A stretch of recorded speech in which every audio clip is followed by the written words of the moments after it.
Alright guys, today we're going to do a carburetor. I believe that's a gx390 Honda. What is this thing? Not sure what brand this one is. Let's see the brand name on this. It's a roof cutter.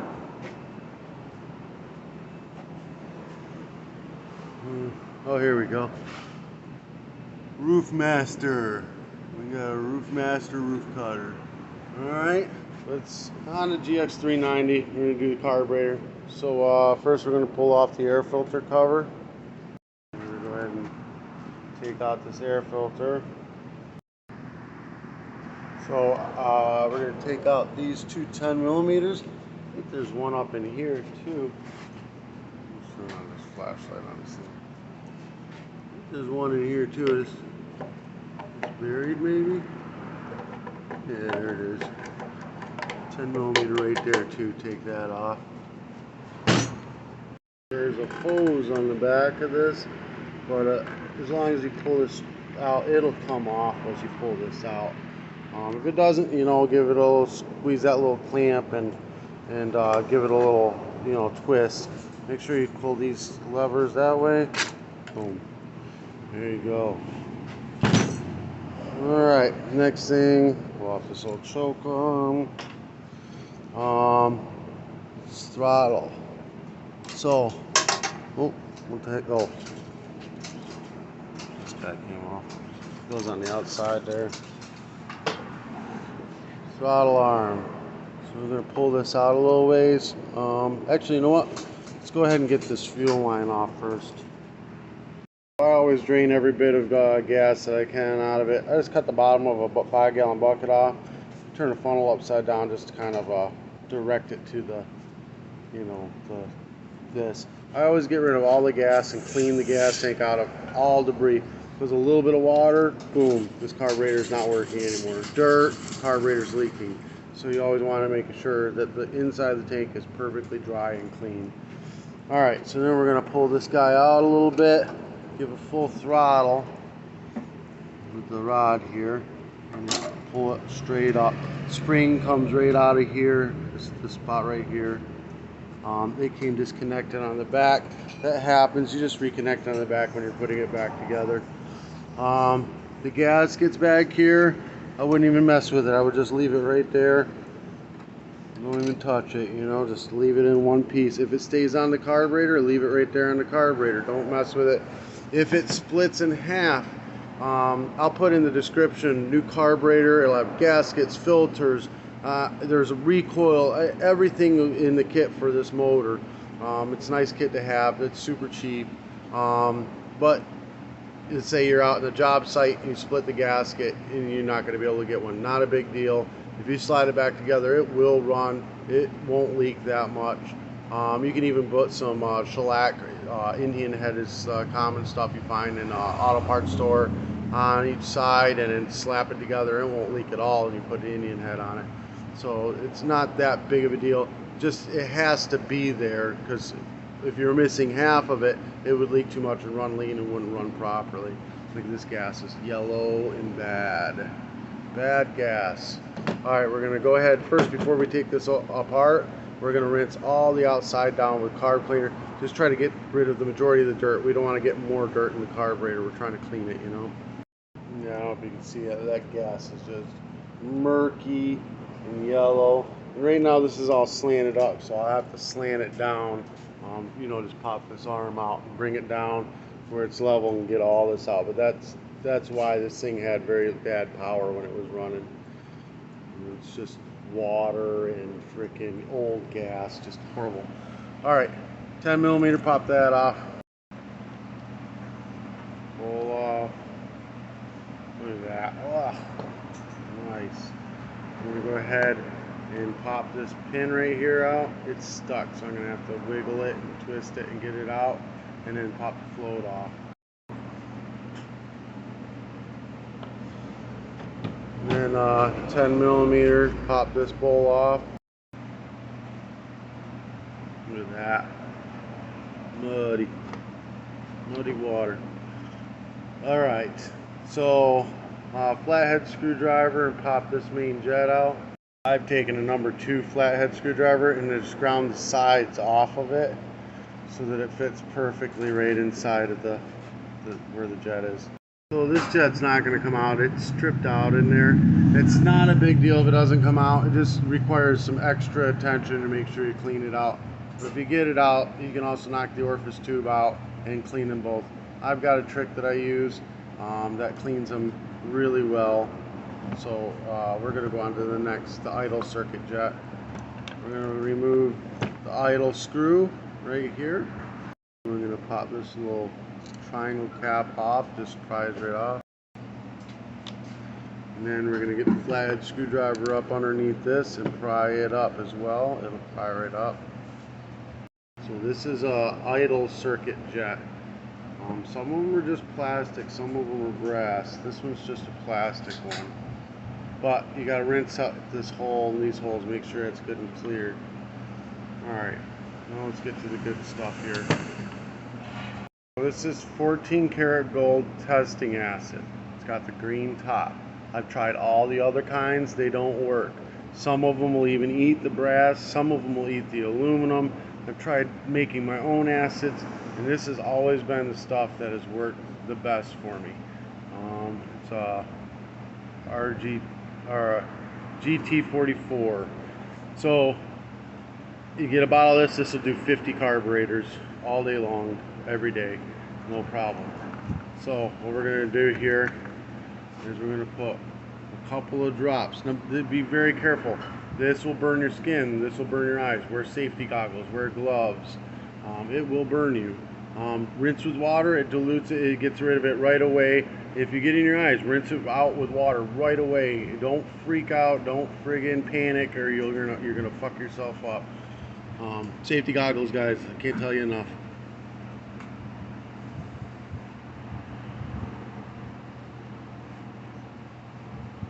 It just sits in there and simmers away, cleans that jet up, and then you got the idle circuits, which is right here and here. You get a couple of drops in each of them.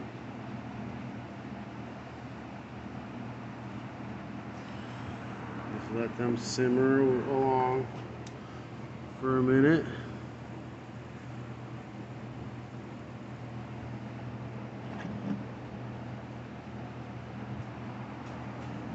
And take a can of carb cleaner and with a straw on it, and real gently, don't high speed it, just real gently rinse those out, just because you want to get the acid out of there. Now, as carb cleaner, if you splash this in your face, you get in your eyes, it is gonna burn like hell, but it's not going to blind you, it's not gonna damage you. You just gotta freaking grin and bear it for a few minutes. It's gonna suck, but it will go away. I found blinking my eyes or forcing my eye open, letting it evaporate off faster, makes it go away faster. I've done it so long it gets in my eyes, it doesn't even faze me anymore. But I'm telling you, you get that in your eyes, it's gonna freaking...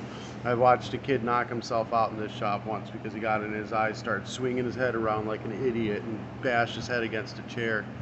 So just don't freak out. It's gonna hurt, but you're gonna be fine. All right, now I'm gonna actually take some force and rinse these out, but I need to,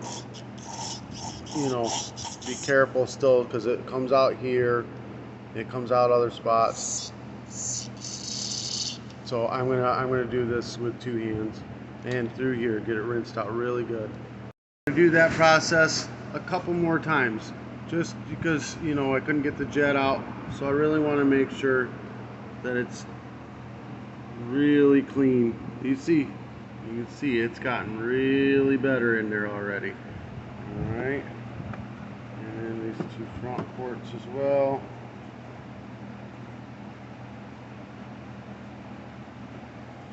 Just let that simmer for a bit. All of this you'll be scrubbing off with like your fingers or a screwdriver, whatever you got to do. Just get it scraped all off. Rinse it with carb cleaner, get all the gunk out of there. All right, I'm going to rinse all this off. I'm going to clean all this real well, and I'll get back to you.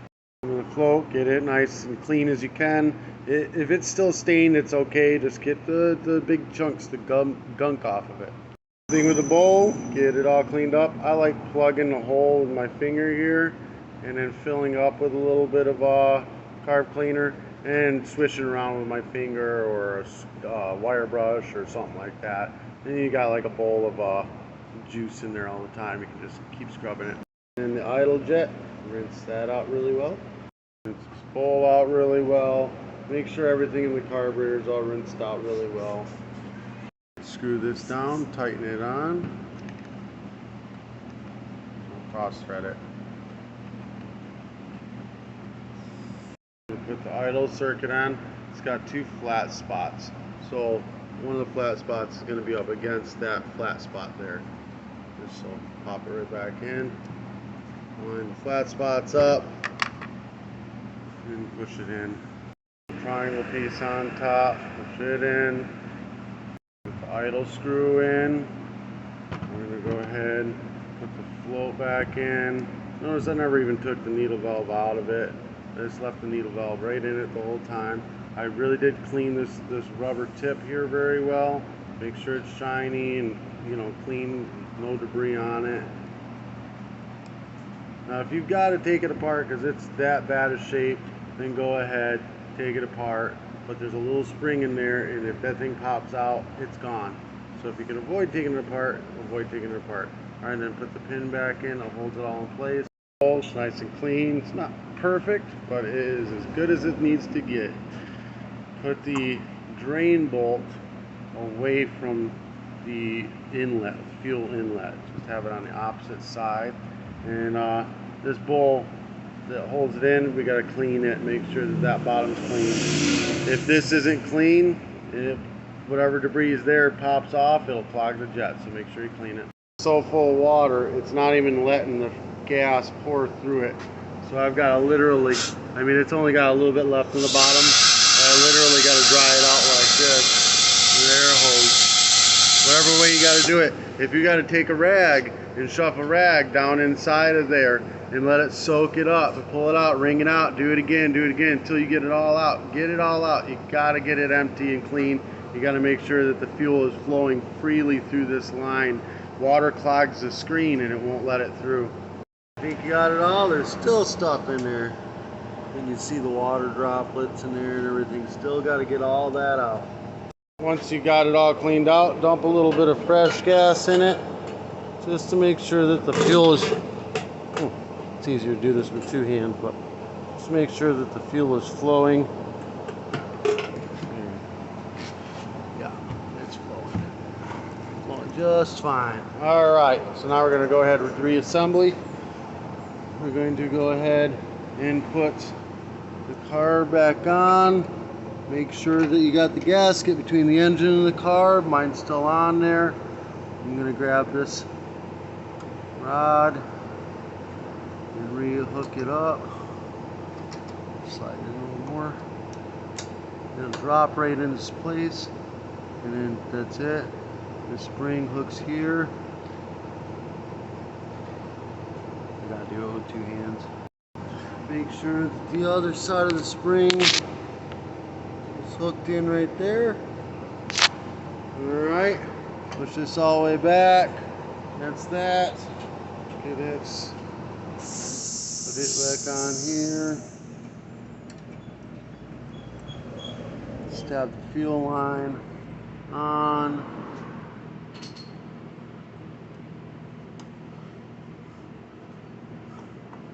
A pair of pliers, put the clip back on it. Doing this all one-handed, guys, so not really a big deal. Goes pretty quick and easy.